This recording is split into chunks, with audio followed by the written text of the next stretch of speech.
21শে August grenade হামলায় তারেক রহমান সহ সাজাপ্রাপ্ত 15 আসামি পলাতক রয়েছে বলে সংসদকে জানিয়েছেন প্রধানমন্ত্রী শেখ হাসিনা। বলেন, বিএনপির ভারপ্রাপ্ত চেয়ারম্যান তারেক জিয়া সহ পলাতক আসামিদের গ্রেপ্তারের চেষ্টা অব্যাহত রয়েছে। বিকেলে স্পিকার শিরিন শারমিন চৌধুরীর সভাপতিত্বে চলতি সংসদের অধিবেশন শুরু হয়। এ সময় প্রধানমন্ত্রী নির্ধারিত প্রশ্নোত্তর টেবিলে উত্থাপন করা হয়।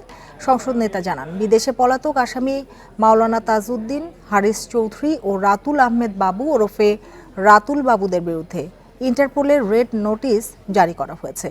তিস্তা মহাপরিকল্পনা বাস্তবায়ন প্রসঙ্গে এক প্রশ্নের জবাবে প্রধানমন্ত্রী বলেন, চীন সরকারের আর্থিক সহায়তার সমীক্ষা সম্পন্ন করে পিডিপিপি এখন জন্ম সনদ দিয়ে খোলো বিকাশ স্টুডেন্ট অ্যাকাউন্ট। নিজের বিকাশ নিজে কর।